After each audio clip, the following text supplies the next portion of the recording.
विद्यार्थियों नमस्कार। Class 12th topic चल रहा था आपका आर्टिकल स्पीच। आर्टिकल और स्पीच राइटिंग आपके लॉन्ग कंपोजिशन में आते हैं और बोर्ड एग्जाम में इसका 7 अंक होते हैं। आपको यहां ध्यान देना है, फ्रेंडशिप दो होते हैं, एक आर्टिकल एक स्पीच। एक और ध्यान देना है कि स्पीच जब आप लिखते हो तो आप किसी भी लेखक का नाम यहां नहीं लिखोगे, क्योंकि स्पीच लिखते समय हम यहां सेंटेंस निर्माण करते हुए आदरणीय सम्माननीय शब्दों का इस्तेमाल करते हुए और हम यहां अपना नाम लिखते हैं कि आदरणीय सम्माननीय अतिथि महोदय, आदरणीय प्रधानाचार्य महोदय और विद्वान अध्यापकों और मेरे प्रिय विद्यार्थियों श्रोताओं, मैं अपना नाम लिख करके और टॉपिक का नाम अपन बोलते हैं कि मैं इस टॉपिक पर, इस शीर्षक पर कुछ कहना चाहता हूं। और इसके अंत में आप क्या लिखोगे? Thanks, thank you, thanks a lot. जबकि आर्टिकल लिखा जाता है उसमें शीर्षक लिखने के बाद आप यहां या यहां आपको अपना नाम लिखना है, जो भी नाम है आपका, जैसे कि मनोज कुमार क्लास 12th, इस प्रकार से जो भी नाम है। सभी बच्चे बहुत अच्छे तरीके से वीडियो देख रहे हैं, लेकिन अधिक से अधिक और लाभ इसका उठाएं। प्रिय विद्यार्थियों, मैंने आपको पहले दिन ही कहा था कि निश्चय ही अंधेरा छटेगा। 17 मई के बाद लॉकडाउन फिर से एक नए स्तर, नए रूल्स के तहत लॉकडाउन प्रारंभ हो रहा है और हम ये आशा भी करते हैं कि निश्चय ही जुलाई या अगस्त, जुलाई से नहीं तो अगस्त से 100% आपकी कक्षाएं ऑफलाइन क्लासेज प्रारंभ भी हो जाएंगी, सितंबर से प्रारंभ हो जाएंगी, क्योंकि सेंट्रल गवर्नमेंट और स्टेट गवर्नमेंट दोनों ही मिलकर के, दोनों ही क्या, पूरा देश मिलकर के, पूरा संसार मिलकर के कोरोना वायरस के खिलाफ एक युद्ध लड़ रहा है और एक नए स्तर पर शिक्षा व्यवस्था को, अपनी अर्थव्यवस्था को और अपने और भी आने वाले जो कार्य हैं उनको किस तरीके से प्रारंभ किया जाए, अपनी अर्थव्यवस्था, शिक्षा व्यवस्था कैसे पटरी पर लाया जाए, ये होगा। लेकिन उससे पहले यदि आप अपना इस ऑनलाइन क्लासेज के माध्यम से आप अपने आप को प्रिपेयर कर सकें, आप अपने आप को तैयार कर सकें, तो जैसे ही आपकी ऑफलाइन क्लासेज प्रारंभ होंगी आपको प्रॉब्लम, समस्या का सामना नहीं करना पड़ेगा, क्योंकि आपको जो है ग्रामर पोर्शन इस महीने में एक महीने 10 दिन, 15 दिन, 1.5 महीने में आपका व्याकरण पोर्शन, 1.5 महीने या 1 महीने 10 दिन में आपका व्याकरण पोर्शन बिल्कुल समाप्त हो चुका होगा। 40 नंबर का जो आपका टॉपिक है वो पूरी तरीके से कंप्लीट हो चुका होगा। आपकी फिर 2 किताबें बचेंगी, आप अपने आप को प्रिपेयर कर सकते हो। चलिए, कम टू द पॉइंट। अपना टॉपिक चल रहा था फ्रेंडशिप, मित्रता। इसमें मैंने आपको 1 या 2 पंक्ति लिखवा भी दी हैं, यहां से आगे आप लिखिए।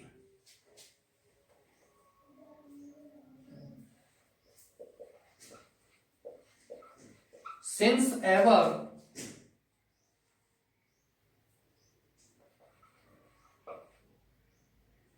man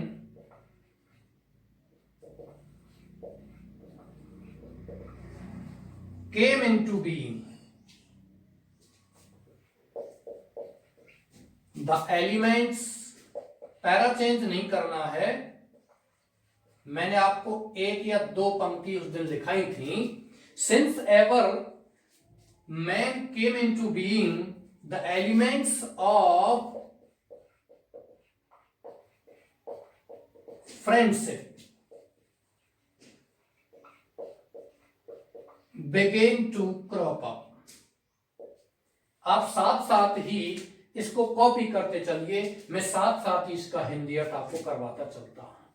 since ever man came into being, since माने से, एवर माने उसी समय, मैन इंसान, केम इन टू बीइंग माने अस्तित्व में आया, मतलब जिस समय से इंसान की उत्पत्ति हुई. क्योंकि इंसान ही वो जीव है जो अन्य जीव जंतुओं से बिल्कुल क्या है, अलग है. क्योंकि इंसान अन्य जीवों से अपने आप को अलग रखता है, अलग करता है. किस कारण से? सिर्फ सोचने समझने की यानी बुद्धि के कारण से. बाकी तो सभी जो क्या कहते हैं जीवों में वो सारे क्रियाकलाप समान रूप से होते हैं. जो इंसान में होते हैं वो जीवों में भी होते हैं. लेकिन यह बात की जा रही है किसकी? कि इंसान तब से अस्तित्व में आया. माय डियर स्टूडेंट्स, इंसान इस ग्लोबल सीन वैश्विक परिदृश्य में मात्र 12,000 वर्ष पहले आया है. इंसान की उत्पत्ति इस पूरे विश्व में, इस भूमंडल पर इंसान की उत्पत्ति मात्र 12,000 वर्ष पहले हुई है. अब कुछ बच्चों को लगता है सर आप कह रहे हो मात्र 12,000 वर्ष, 12,000 वर्षों को भी आप मात्र कह रहे हो. ज्योग्राफिकल जो क्लॉक है, भौगोलिक घड़ी है, उसमें 12,000 वर्ष मात्र ही होते हैं. क्योंकि 12,000 वर्षों में मात्र इसलिए कहा गया है कि पृथ्वी का निर्माण जब हुआ था, आपका एक चैप्टर है journey to the end of the earth, उसमें इसके बारे में कुछ दिया हुआ है, वहां से भी आप जानकारी प्राप्त कर सकते हो.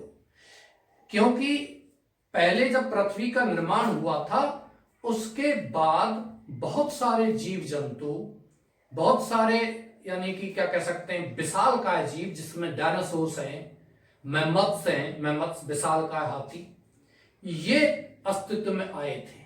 और उसके बाद मैमल्स का यानी स्तनपायी जीवों का उद्भव हुआ था. Mammals got under way, mammals अपने यानी अस्तित्व में आए थे. और सबसे बाद में अस्तित्व में कौन आया था? मानव. और मानव ने उसी अस्तित्व के कारण आप देख ली, सबसे बाद में आने के बावजूद भी मानव ने पूरे संसार में सभी जीवों पर अपना प्रभुत्व, अपना डोमिनेशन कायम किया है. तो इंसान के पास क्या है? अलग से एक दिमाग है, सोचने विचारने की ताकत है. Since ever man came into being, उस समय से ही इंसान अस्तित्व में आया. द एलिमेंट्स माने तत्व of friendship begin to crop up, मित्रता के तत्व बिगिन माने शुरू हो गए, टू क्रॉप अप माने उत्पन्न होते हुए या उत्पन्न होना शुरू हो गए.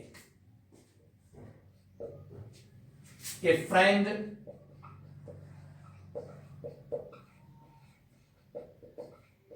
is said to be another himself.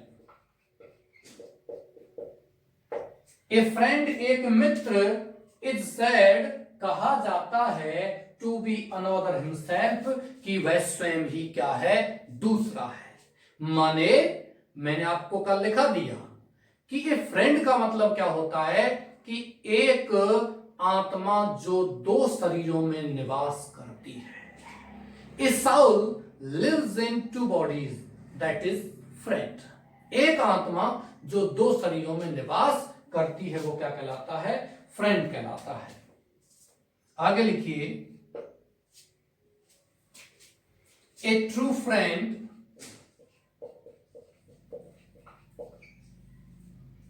एक सच्चा मित्र. A true friend is perfect embodiment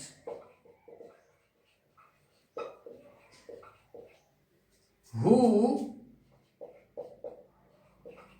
not only provides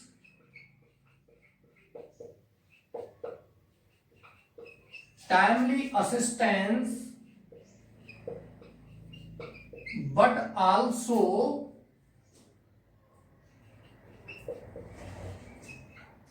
watches his friends steps। एक मित्र जो होता है वह केवल समय का असिस्टेंस माने सहारा ही प्रदान नहीं करता है, बल्कि अपने मित्र के कदमों को भी नजर रखता है कि मित्र कौन कौन से स्टेप उठा रहा है, मित्र कहां जा रहा है। ए ट्रू फ्रेंड, एक सच्चा मित्र, इज परफेक्ट एम्बॉडीमेंट, एक पूर्ण प्रतिमूर्ति होती है। हु नॉट ओनली प्रोवाइड, जो केवल प्रदान ही नहीं करता है टाइमली समय रूपी असिस्टेंस माने सहारा, बट आल्सो बल्कि भी वॉचेज मान नजर रखता है हिज फ्रेंड्स स्टेप्स, अपने मित्र के कदमों पर। प्रिय विद्यार्थियों, नॉट ओनली बट आल्सो में आप आल्सो को बाद में भी लिख सकते हो। You can write here like the way but watches his friends steps also, ये भी आप लिख सकते हो। नॉट ओनली बट आल्सो के रूल्स आपने पढ़े होंगे। You have studied the rules of not only but also in class 12th when you have studied the topic synthesis. आपने टॉपिक पढ़ा होगा सिंथेसिस, उस समय आपने not only but also, so that, either और, नाइदर नॉर, ये आपने इनके नियम पढ़े होंगे। मैंने क्लास 12th में करवा दिए थे, आपको ध्यान हो तो। सिंपल सेंटेंस कैसे होते हैं, कंपाउंड सेंटेंस क्या होते हैं और कॉम्प्लेक्स सेंटेंस क्या होते हैं, इस प्रकार का मैंने आपको करवा दिया था। चलिए आगे चलते हैं। एक मित्र जो होता है वो अपने मित्र के कदमों, मित्र के कार्यों पर भी क्या करता है, नजर रखता है। A true friend is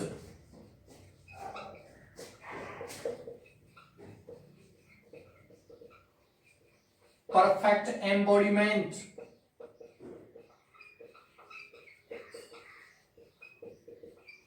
of the best guide।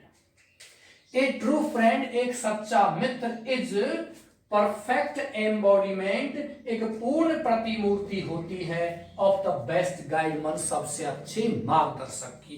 प्रिय विद्यार्थियों, एक सच्चा मित्र होता है वो एक सच्चा मार्गदर्शक भी होता है, जो अपने मित्र को बुरे रास्तों पर जाने से रोकता है। ऑफ द बेस्ट गाइड, यहां से आगे लिखिए। ए फ्रेंड, एक मित्र, is always ready to sacrifice everything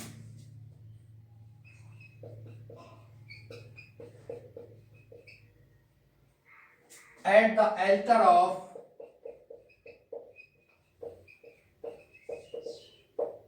friendship।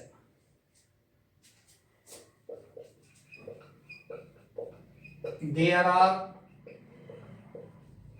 so many friends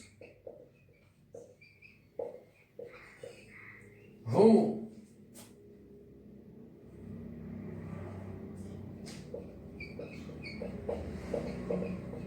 are selfish। They wear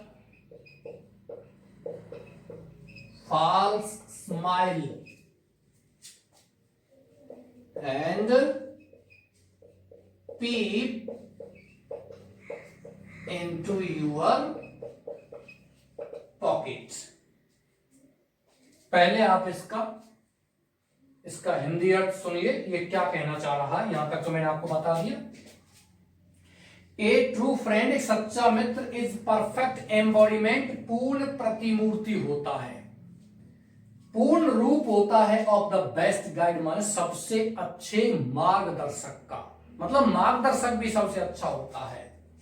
A friend एक मित्र इज ऑलवेज रेडी, हमेशा तैयार होता है, टू सैक्रिफाइस माने बलिदान करने के लिए, एवरीथिंग प्रत्येक चीज, at the alter of friendship मित्रता की वेदी पर। एक शब्द है वेदी। वेदी का मतलब क्या होता है? एल्टर। एल्टर माने वेदी। वेदी का मतलब आपको ध्यान हो, कुछ क्षेत्रों में बहुत पहले बलि दी जाती थी, बलि, और बलि देते समय जानवरों को जहां काटा जाता था, उस स्थान को हम क्या कहते हैं? वेदी। दूसरी बात, यदि कोई हवन कुंड कर रहा हो, हवन कर रहा हो, और हवन कुंड जो होता है, जिस हवन कुंड में बहुत सारी आहुतियां दी जाती हैं, वो क्या होता है? वेदी होती है। एक शब्द है हिंदी का वेदी। हिंदी के बहुत सारे ऐसे शब्द हैं जिनको आप बिल्कुल नए रूप में देख सकते हो, जिनको आपने सुना ही नहीं है कहीं भी। एक शब्द मैं बोलता हूं, अधस्त्वचीय। आप इसका लगाइए अंदाजा कि हिंदी का शब्द है अधस्त्वचीय। क्या होता है अधस्त्वचीय? माने प्रयास कर सकते हो, मैं बताता हूं। जो इंजेक्शन होता है, इंजेक्शन लगाते हैं बीमार होने पर, इंजेक्शन उस दवाई को कहते हैं जो सिरिंज के अंदर होता है। इंजेक्शन सिरिंज को नहीं कहते हैं, इंजेक्शन किसको कहते हैं? दवाई को। और जो इंजेक्शन होता है, यानी कि जो सिरिंज होती है, इंग्लिश वर्ड क्या है? सिरिंज, और दूसरा अंग्रेजी का शब्द क्या है? हाइपोडर्मिक। और उन सिरिंज या हाइपोडर्मिक का हिंदी अर्थ क्या होता है? अधस्त्वचीय। बहुत ऐसे शब्द हैं। विथिका, विथिका किसे कहते हैं? हिंदी का शब्द है। तो ऐसा नहीं है कि हम अंग्रेजी नहीं जानते हैं। There are so many words in Hindi that we do not know what is the definition और what is meant by these words in Hindi.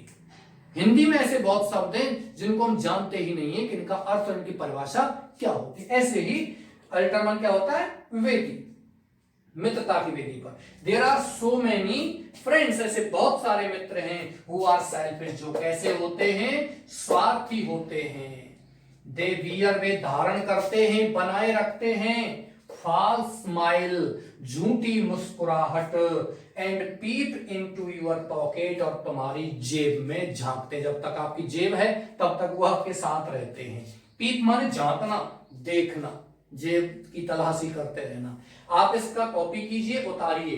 बच्चों का प्रॉब्लम होता है, सर आप हटते हैं नहीं और स्क्रीनशॉट की कहते हो। मैं 5 सेकंड तक हट जाता हूं, आप इसका स्क्रीनशॉट ले सकते हैं।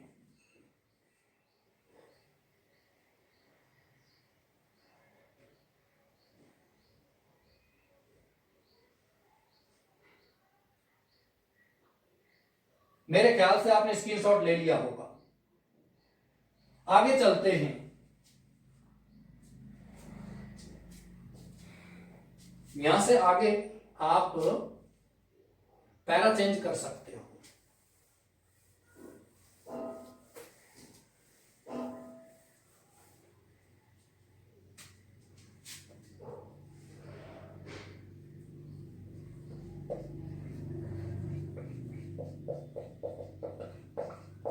These selfish friends, ये स्वार्थी जो मित्र होते हैं, give shelter to all the vices, सभी अवगुणों को ये क्या करते हैं? शरण देते हैं। एंड कैन लीड यू, और तुम्हें ले जा सकते हैं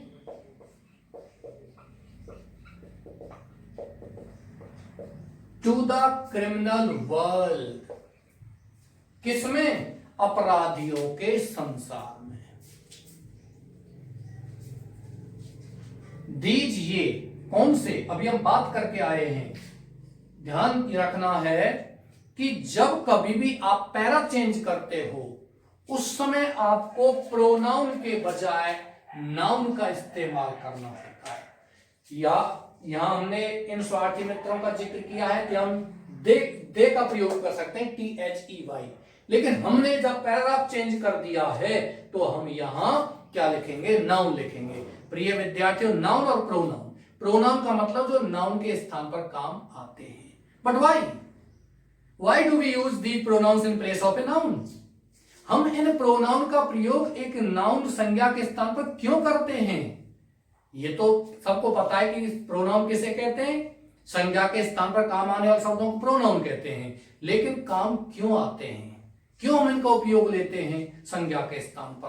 प्रिय विद्यार्थियों, क्योंकि किसी भी अनुच्छेद में, किसी पैराग्राफ में, किसी पैसेज में बार बार संज्ञा की पुनरावृत्ति ना हो। क्योंकि बार बार जब संज्ञा की पुनरावृत्ति होती है तो वो जो पैराग्राफ है, वो जो पैसेज है, वो उचित नहीं होता है और उसकी जो सुंदरता है वो समाप्त हो जाती है। इसलिए हम किसी संज्ञा की पुनरावृत्ति को रोकने के लिए we use these pronouns. Please come to the point. Give shelter, ये स्वार्थी मित्र शरण देते हैं टू ऑल द वाइसेज, सभी वाइसेज माने अवगुणों को। एंड कैन यू लीड, और कैन लीड तो लिखा ही नहीं है, एंड कैन लीड यू, और तुम्हें ले जा सकते हैं, लीड पहले लिख दिया था, can lead you to the criminal world, to the criminal world, sorry for that, पहले लीड लिख दिया था, कैन नहीं लिखा था।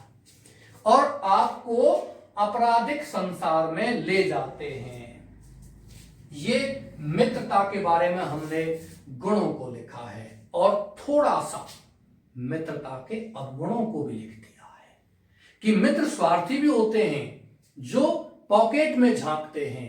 और फिर हम जब समाप्त करेंगे तो मित्रता के बारे में जब लिखवा रहा है तो मित्रता के गुणों का ही बखान कीजिए। आतंकवाद के बारे में लिखवाता है तो आतंकवाद क्या है, बुराई है, तो पूरा बुराई लिखना है उसमें और सुझाव लिखना है। फ्रेंडशिप, मित्रता क्या है, एक अच्छाई है तो अच्छाइयों को लिखो, और बहुत ही न्यूनतम आप इसमें से एक या दो सेंटेंस बुराई के लिख सकते हैं कि कुछ फ्रेंड्स होते हैं वो स्वार्थी होते हैं। आगे चलते हैं। फ्रेंडशिप is always unconditional, मित्रता हमेशा कैसी होती है, अशर्तीय होती है। अशर्तीय का मतलब मित्रता में शर्त नहीं होती है कि भाई मैं आपसे मित्रता कर रहा हूं तो मेरी शर्त यह है कि आपके पास ये चीज है तब तक मैं मित्र रहूंगा, अंतर नहीं रहूंगा। आपके पास 20,000 रुपए हैं खर्च करने के लिए, तब तक तो मैं आपका मित्र हूं, अंतर नहीं हूं, ऐसा नहीं है।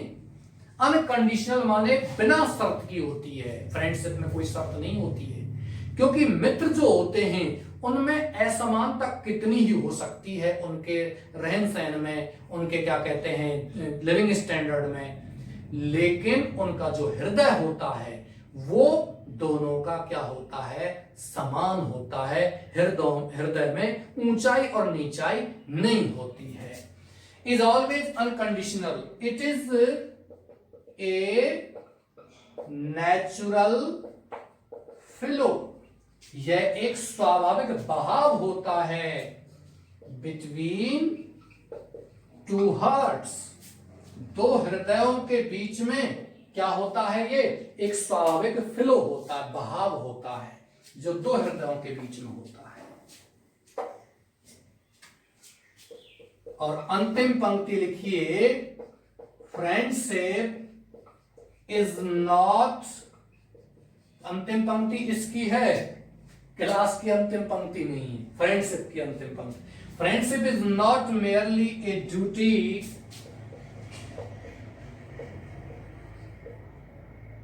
is not merely a duty but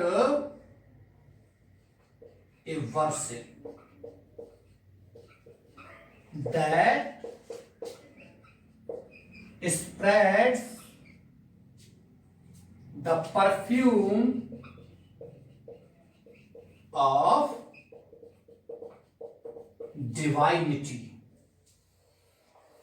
प्रिय विद्यार्थियों, यहां आप लिखोगे फ्रेंडशिप, मित्रता is not merely a duty, केवल एक कर्तव्य नहीं है बट बल्कि ए वर्शिप, एक पूजा है। दैट स्प्रेड्स, जो फैलाता है, फैलाती है।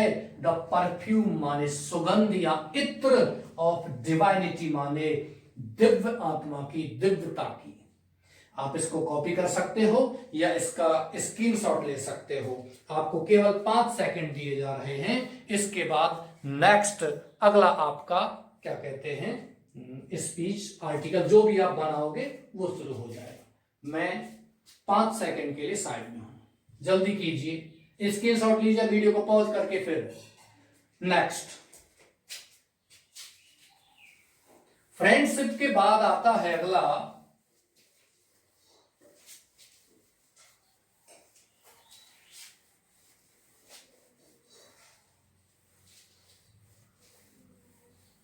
the importance of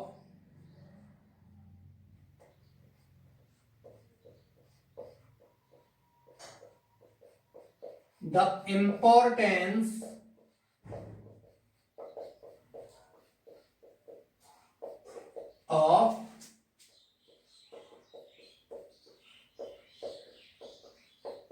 इंग्लिश, माने अंग्रेजी का महत्व। इसमें आपको लिखना है कि इंग्लिश लैंग्वेज, हम अंग्रेजी पढ़ रहे हैं, इंग्लिश सब्जेक्ट है, तो आपको निश्चित रूप से ये लिखना है, करना भी है कि अंग्रेजी का क्या महत्व है। पूरा का पूरा हमें प्रशंसा या किसकी करनी है, अंग्रेजी भाषा की।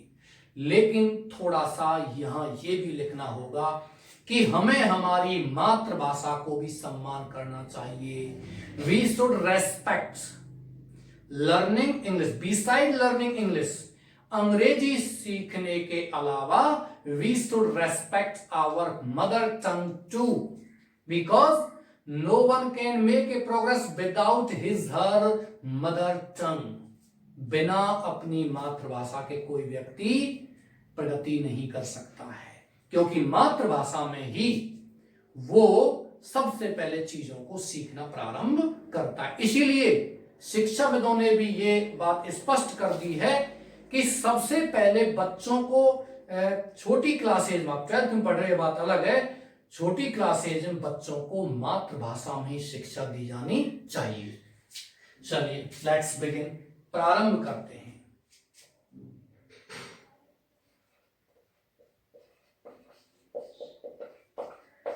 इंग्लिश लैंग्वेज,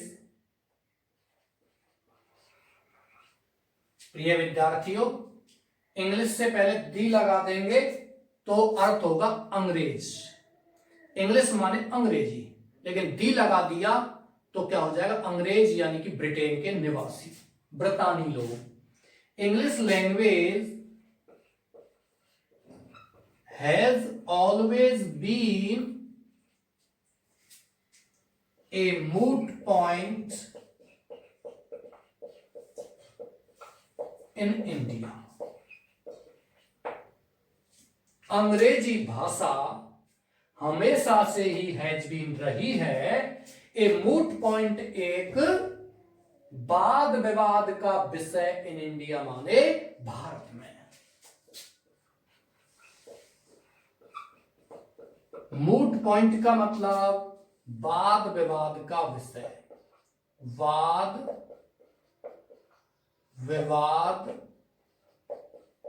का विषय। The Britishers sneaked into India and imposed their culture,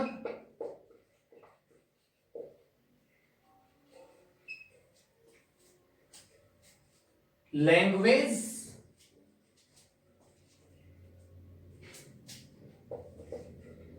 and living style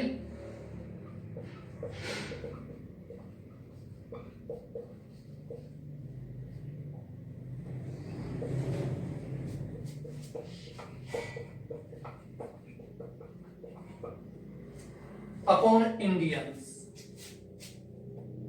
यहां बात की जा रही है कि ब्रिटिशर्स अंग्रेज लोग स्नीक्ड चुपके से आए इनटू इंडिया, कहां, भारत में, एंड इम्पोज और थोप दिया देयर कल्चर अपनी संस्कृति को, लैंग्वेज अपनी भाषा को, एंड लिविंग स्टाइल और अपनी जीवन शैली को अपॉन इंडियंस के पर, भारतीयों पर। Okay dears, now English language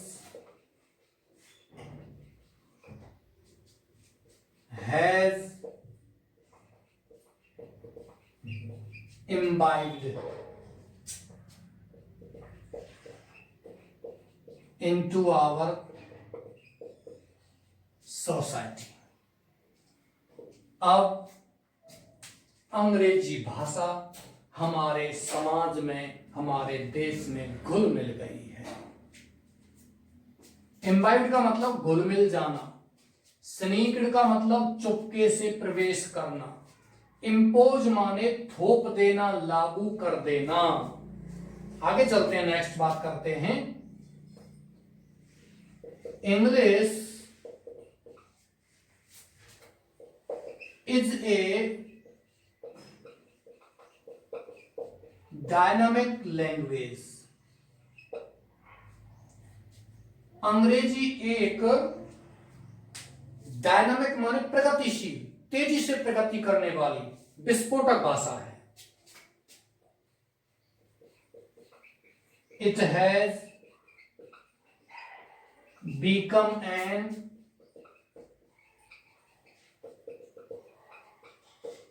international language. यह हैज बिकम बन गई है an international language. It is spoken in each corner of the world। संसार के प्रत्येक कोने में यह बोली जाती है। It has become a contact language. यह एक संपर्क भाषा बन गई है। मैंने आपको सभी के अंदर it has become an international language, अंतरराष्ट्रीय भाषा बन गई है। इट इज स्पोकन, यह बोली जाती है in each corner of the world, संसार के प्रत्येक कोने में। इट हैज बिकम, यह बन गई है कॉन्टैक्ट लैंग्वेज, संपर्क भाषा। आपको यहां से आगे लिखना है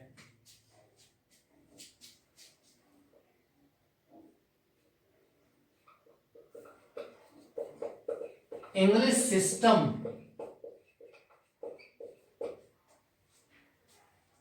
of education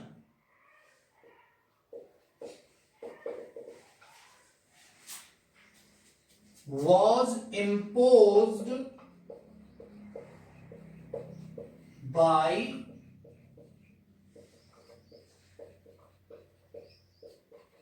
Lord Macaulay in 1835। अंग्रेजी शिक्षा का जो तंत्र है वॉज इम्पोज, थोपा गया था by Lord Macaulay, Lord Macaulay के द्वारा इन 1835, 1835 में। आप इसको कॉपी कीजिए, उतारिए, स्क्रीनशॉट लीजिए जल्दी से, मैं साइड में हट जाता हूं।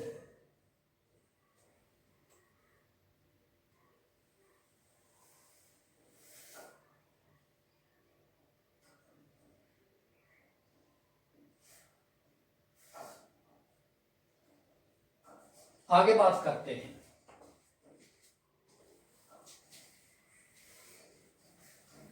प्रिय विद्यार्थियों, यहां से आगे आप पैरा चेंज भी कर सकते हो, यहां से पैरा चेंज कर लेना। Britishers imposed English language into our schools and colleges। प्रिय विद्यार्थियों, अंग्रेजों ने इम्पोज थोप दिया, लागू कर दिया अंग्रेजी भाषा को इनटू आवर स्कूल्स, हमारे विद्यालयों में, एंड कॉलेज और हमारे महाविद्यालयों में। दिस इज वाई, यही कारण है English has become a compulsory language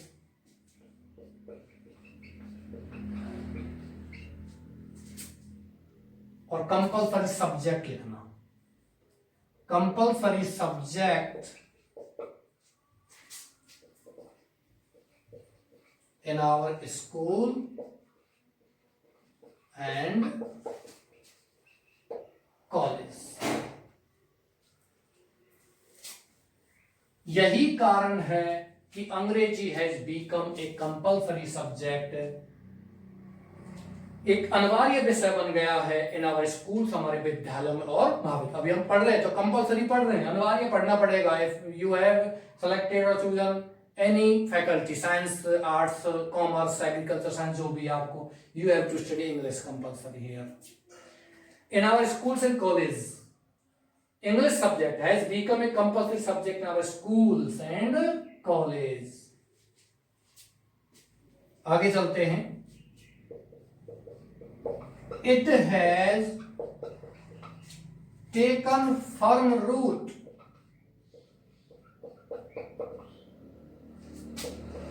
into our soil and society। हमारी मिट्टी और हमारे समाज में इसने मजबूत जड़ पकड़ ली है।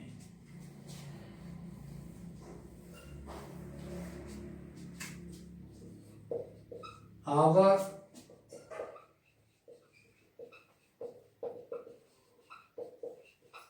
फ्रीडम फाइटर्स, हमारे स्वतंत्रता सेनानियों ने also used English as a weapon in freedom struggle।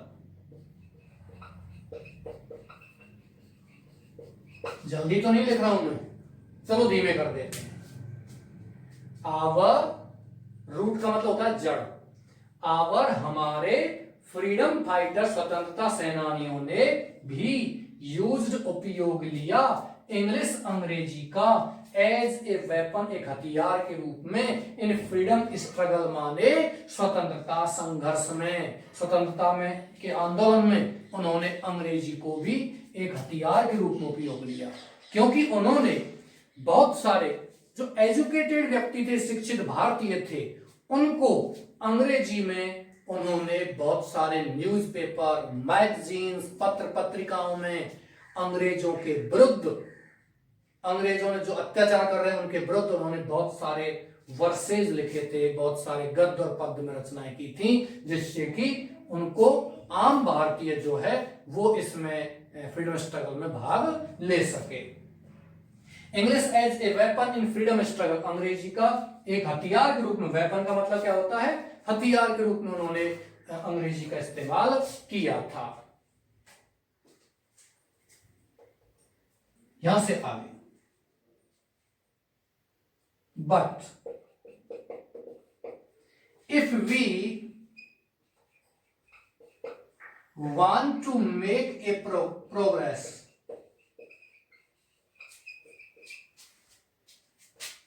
यदि हम प्रगति करना चाहते हैं, वी हैव टू और we will have to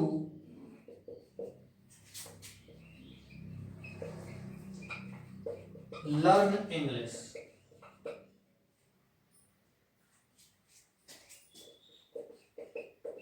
It is a progressive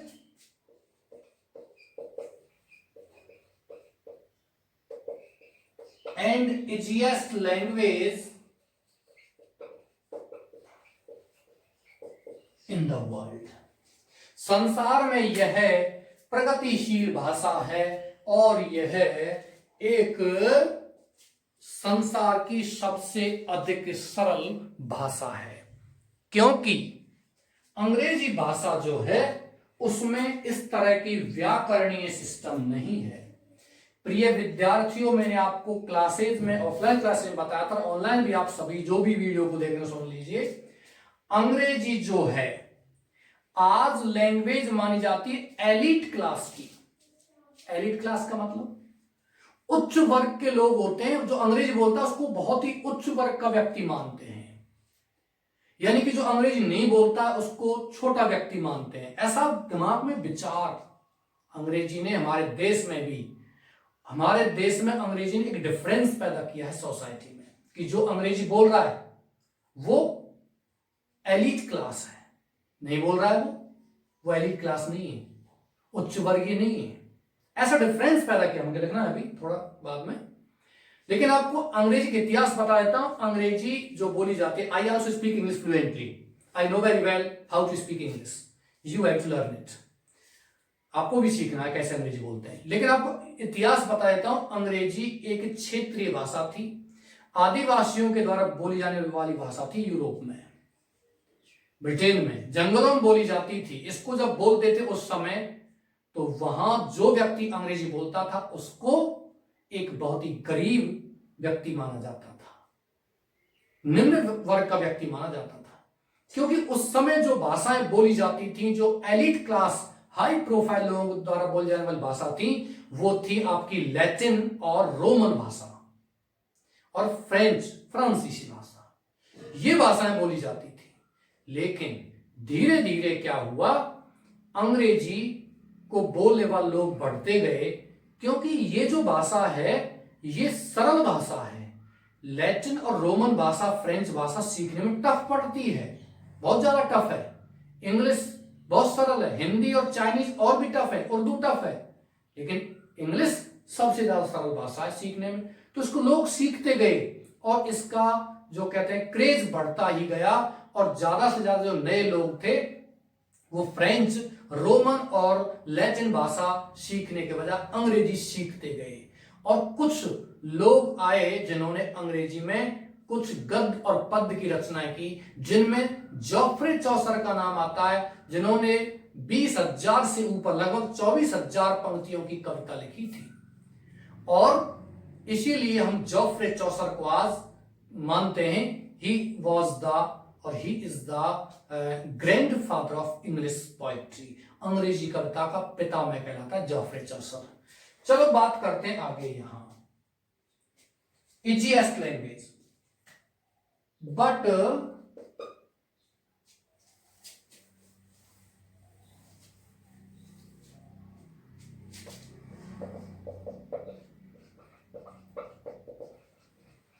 it is considered the language of elite, नहीं बोलना एलिट बोलना, एलिट क्लास, लेकिन यह है उच्च वर्ग की भाषा मानी जाती है।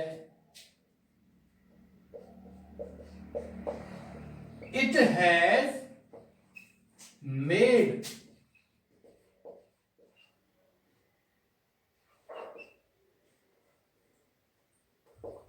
differences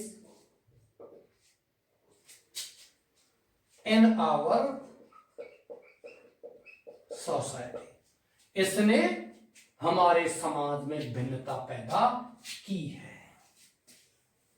लास्ट पंक्ति और लिख लीजिए, we should learn English to make progress.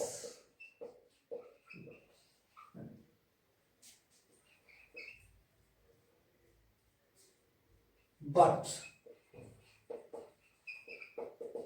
beside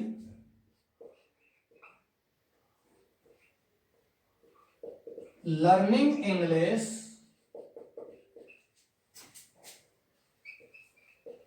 we should respect our mother tongue too. प्रिय विद्यार्थियों, इट हैज मेड डिफरेंसेस, अंग्रेजी ने भिन्नता पैदा कर दी इन आवर सोसाइटी, हमारे समाज में। वी शुड लर्न इंग्लिश, हमें अंग्रेजी सीखनी चाहिए, टू मेक प्रोग्रेस, प्रगति करने के लिए। बट लेकिन बिसाइड्स लर्निंग इंग्लिश, अंग्रेजी सीखने के अलावा वी शुड रेस्पेक्ट, हमें सम्मान करना चाहिए आवर मदर टंग टू, हमारी मातृभाषा को भी। ध्यान दीजिए, बिसाइड्स, बिसाइड्स मान होता है के अलावा, और यदि इसमें से एस को हटा दिया, बी साइड माने क्या होता है की बगल में। He is sitting beside you, वह तुम्हारे बगल में बैठा हुआ है। लेकिन बी साइड्स का मतलब क्या होता है, के अलावा, के अतिरिक्त बी साइड्स का मतलब होता है। चलिए, आपने इसको उतार लिया होगा, कॉपी कर लिया होगा, या वीडियो को पॉज कीजिए या स्क्रीनशॉट लीजिए, मैं साइड में ही हूं। अगली बात करते हैं, नेक्स्ट आपका जो आज शुरू करते हैं टॉपिक, नहीं आपका आर्टिकल या स्पीच।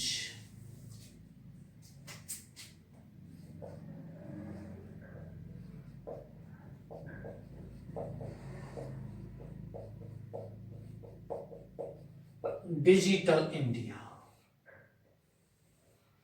प्रिय विद्यार्थियों, विशेष ट्रेंड में है डिजिटल इंडिया।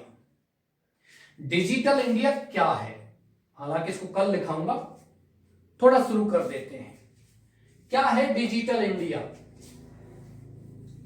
डिजिट का मतलब होता है अंक, एक दूसरे से कनेक्ट करना, एक दूसरे से कनेक्ट करना। Digital India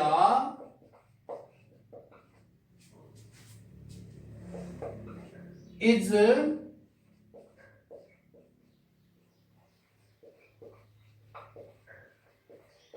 an e-governance project. Digital India क्या है? एक ई गवर्नेंस प्रोजेक्ट है। ई गवर्नेंस का मतलब इलेक्ट्रॉनिक गवर्नेंस, ई प्रशासन, मतलब पूरा प्रशासन आपको आपके घर पे मिले, यानी कि आपके मोबाइल पे, आपके लैपटॉप पे पूरी प्रशासनिक जानकारी आपके पास हो, वो कहलाता है ई गवर्नेंस। आज आपके फॉर्म वगैरह नेट से भरे जाते हैं। पहले, अभी की बात है, ज्यादा पुरानी नहीं, हम आपके बोर्ड फॉर्म भरते थे, फॉर्म बोर्ड से आते थे, उनको ऑफलाइन भरते थे और बोर्ड भेजते थे। अब क्या है, आपका बोर्ड फॉर्म जो है आपका पूरा फॉर्मेट में ऑनलाइन दर्ज करा दिया जाता है। कोई शिकायत हो तो आप ऑनलाइन दर्ज करा सकते हो, एफआईआर ऑनलाइन दर्ज करा सकते हो, और यहां से आगे आप you are studying here, sitting at your home, sitting in your home, you are studying English and all other subjects, that is digital India। ये डिजिटल इंडिया का ही कमाल है कि लॉकडाउन में, ऐसी परिस्थिति में, कोविड-19 और कोरोना वायरस की परिस्थिति के बावजूद भी लोगों के पास सुविधाएं, लोगों के पास पैसा उनके खातों में पहुंच रहा है। गवर्नमेंट्स ने, सरकारों ने, दोनों ही सरकारों ने बहुत ही ज्यादा इस पर काम किया है। विशेषकर डिजिटलाइजेशन करने में नरेंद्र मोदी सरकार ने बहुत ही ज्यादा प्रयास यहां किया है। लेकिन आपको एक बात और बता देता हूं, सर्वप्रथम हमारी माननीय वसुंधरा राजे सिंधिया, श्रीमती वसुंधरा सिंधिया था former chief minister of Rajasthan, उन्होंने सबसे पहले पूरे इंडिया में डिजिटल राजस्थान बनाने का प्रयास किया था। हमें उनका धन्यवाद देना चाहिए। आज भी आज की गवर्नमेंट, वर्तमान सरकार राजस्थान में भी बहुत अच्छा प्रयास कर रही है और सेंट्रल गवर्नमेंट भी बहुत अच्छा प्रयास कर रही है डिजिटल इंडिया बनाने में। लेकिन ये ई गवर्नेंस प्रोजेक्ट माना जाता है। प्रोजेक्ट का मतलब होता है परियोजना। प्रिय विद्यार्थियों, मैं आपको इंग्लिश के साथ साथ हिंदी भी यहां पढ़ाऊंगा। आपको हिंदी में 2 स्पेलिंग आती है ऑफिशियल वर्ड्स में। हिंदी में जो एग्जाम लगता है आपका, उसमें 2 स्पेलिंग आती है। उनमें ये स्पेलिंग आ भी चुकी है एक बार, प्रोजेक्ट। आपको ऐसी स्पेलिंग आएगी हिंदी का पेपर में, अंग्रेजी की स्पेलिंग आएगी 12वीं क्लास, ध्यान रखना। जिस स्पेलिंग का आप अंग्रेजी जानते हो लेकिन हिंदी नहीं जानते हो, यदि आपने पढ़ा नहीं है, जैसे कि प्रोजेक्ट, कई बार पढ़ा है project, what is project, Hindi लिखना है आपको। हिंदी क्या होता है? परियोजना, ये ध्यान रखना है।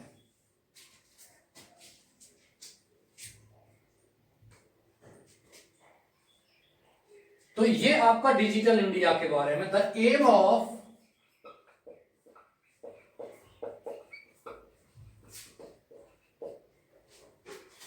डिजिटल इंडिया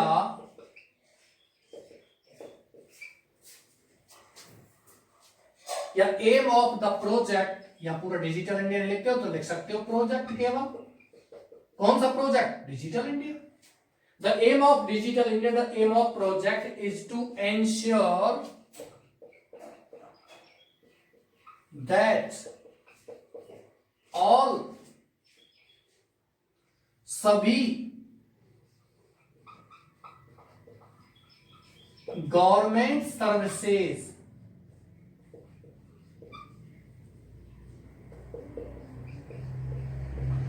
are available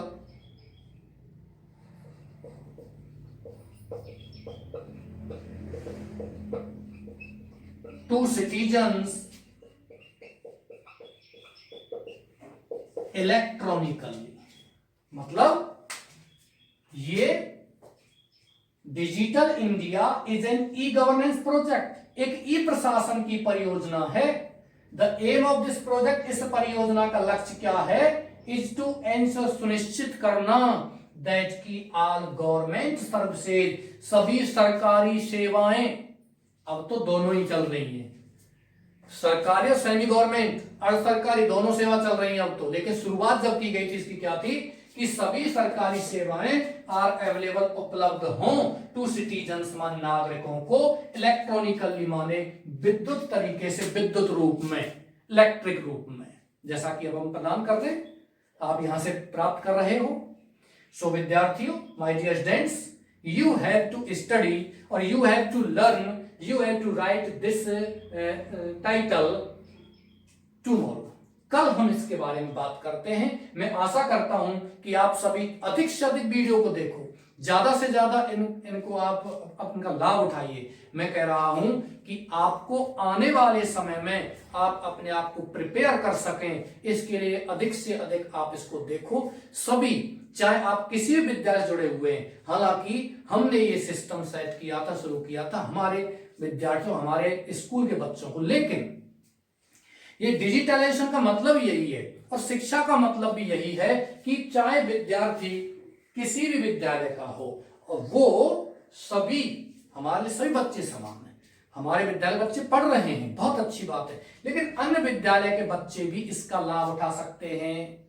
हमें अच्छा लगेगा कि वो विद्यार्थी अन्य विद्यालय से हैं, वो भी अपना नाम वगैरह जो है वो उस पर डालें, तो हमें लगेगा कि हाँ, आप अन्य विद्यालय के बच्चे भी पढ़ रहे हैं।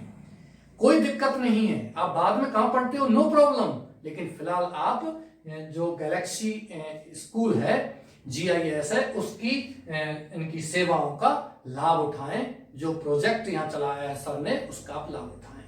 इसी के साथ मैं यहां आज के शब्दों को विराम देता हूं। Thank you very much.